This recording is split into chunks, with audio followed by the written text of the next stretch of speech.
नमस्कार, आप देख रहे हैं न्यूज एक्सप्रेस। मैं हूं आपके साथ शबनम। दिल्ली में शीश महल वर्सेस माया महल पर विवाद तेज होता जा रहा है, जहां एक तरफ बीजेपी आरोप लगाती थी अरविंद केजरीवाल पर कि जब वो सत्ता में थे उन्होंने अपने लिए शीश महल तैयार करवाया, करोड़ों का उसमें खर्चा किया गया। हालांकि ये शीश महल बीजेपी ने इतना विवाद खड़ा किया कि जांच के घेरे में आ गया, क्योंकि एलजी ने इसके खिलाफ जांच बैठा दी। अब ऐसे में विवादों के घेरे में न सिर्फ शीश महल रहा था, अब विवादों में नई नवेली मुख्यमंत्री रेखा गुप्ता का बंगला भी आ चुका है, जिसे आम आदमी पार्टी की तरफ से माया महल नाम दिया गया है, जिसमें कहा जा रहा है कि पर्दे, एसी, सारी चीजें जो है महंगी महंगी लगवाई जा रही हैं। अभी तक 60 लाख तक का कुछ आंकड़ा सामने आया है, जिसको लेकर आम आदमी पार्टी ने रेखा गुप्ता को घेर लिया है। आरोप लगाया है कि जो शीश महल को लेकर आम आदमी पार्टी को बेवजह घेरने की कोशिश करते थे, आज वही लोग जब सत्ता में आ गए हैं तो कैसे देखिए जनता के पैसे का दुरुपयोग कर रहे हैं।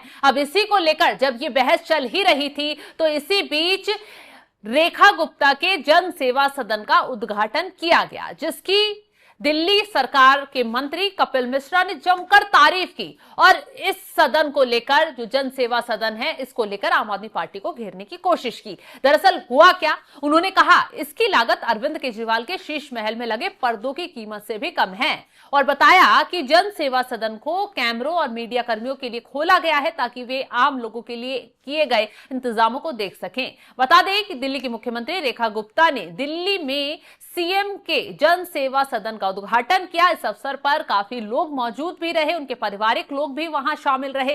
इस मौके पर कपिल मिश्रा ने आम आदमी पार्टी पर जमकर वार किया, क्योंकि आम आदमी पार्टी बीते दिनों से रेखा गुप्ता के बंगले को लेकर, जिसे माया महल नाम दिया गया है, उसको लेकर बीजेपी को घर से लेकर सड़क तक घेरने का काम कर रही है। अब ऐसे में कपिल मिश्रा ने इसी मुद्दे को लेकर पलटवार आम आदमी पार्टी पर किया है और कहा है कि मुख्यमंत्री के जन सेवा सदन का आज उद्घाटन हुआ, आज पहला दिन है और कैमरे के लिए खुला है ये, ताकि आम लोगों के लिए किए गए सभी इंतजामों को देखा जा सके। 11 साल बाद सीएम का आवास या ऑफिस लोगों के लिए खोला गया है। पूरा जन सेवा सदन अरविंद केजरीवाल के शीश महल में लगे पर्दों की कीमत से भी कम लागत से बना है। दिल्ली के मंत्री ने इसके साथ ही ये भी कहा, तंज कसते हुए, कि जन सेवा सदन के लिए जारी हुआ टेंडर सार्वजनिक है, जबकि शीश महल के लिए जारी सार्वजनिक नहीं है। दिल्ली के लोगों के लिए सभी शिकायतें यहां पर सुनी और दर्ज की जाएंगी।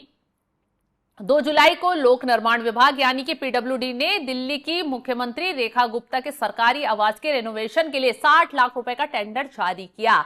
पीडब्ल्यूडी की ओर से मुख्यमंत्री को राजनिवास मार्ग पर बंगला नंबर 1 और बंगला नंबर 2 आवंटित किए गए हैं। रेनोवेशन का काम बंगला नंबर 1 में होगा, जहां मुख्यमंत्री रहेंगी, वहीं बंगला नंबर 2 का उपयोग कैंप ऑफिस के रूप में किया जाएगा। लेकिन अब ये बंगला विवादों के घेरे में आ गया है। जैसे ही पीडब्ल्यूडी की तरफ से ये जो बिल जारी किया गया 60 लाख का, उसको लेकर आम आदमी पार्टी मुखर होकर सड़कों पर उतर आई। आरोप लगाया गया कि पहले आपको ये बताते हैं कि जो पीडब्ल्यूडी की तरफ से जो फर्स्ट फेज में जो लिस्ट जारी की गई, उसमें क्या क्या बताया गया। इसमें बताया गया कि 80 लाइट्स और फैन पॉइंट्स की रिवायरिंग की जाएगी, 2 टन की क्षमता वाले 24 एयर कंडीशनर, जिस पर 11 लाख रुपए से अधिक खर्च अनुमानित है, 23 एनर्जी एफिशिएंट सीलिंग फैन होंगे और 16 वॉल फैन लगाए जाएंगे। इसके अलावा बंगले में 115 लाइट यूनिट, इसमें वॉल लाइट्स, हैंगिंग लाइट और 3 बड़े झूमर शामिल रहेंगे, और जिनकी कीमत 6 लाख से ऊपर बताई जा रही है। सामान्य हॉल के लिए 16 nickel finish flush ceiling light, 7 पीतल की सीलिंग लैंटर्न्स होंगे, 8 पीतल और ग्लास वॉल लाइट्स खरीदी जाएंगी। साथ ही 5 टीवी यूनिट भी प्रस्तावित हैं। इस खर्च को लेकर आम आदमी पार्टी और कांग्रेस दोनों जो है, आम आदमी पार्टी और कांग्रेस खुलकर अब बीजेपी को घेरने मैदान में उतर गई हैं।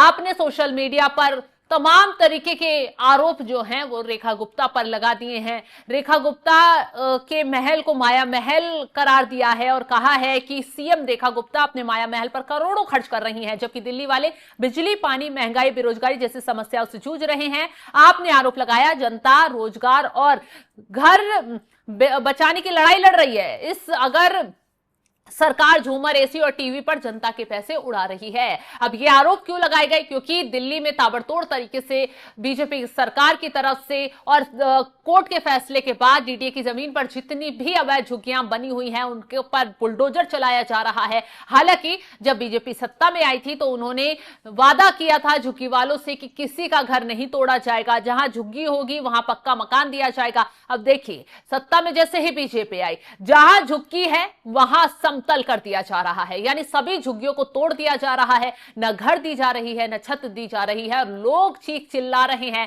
फूट फूट कर रो रहे हैं कि उनसे जो वादा किया गया था बीजेपी ने झूठा साबित हुआ और अब ये बीजेपी लोगों पर अत्याचार कर रही है। ये सरकार गरीब हटाओ वाली सरकार है, गरीबी हटाओ वाली सरकार नहीं है।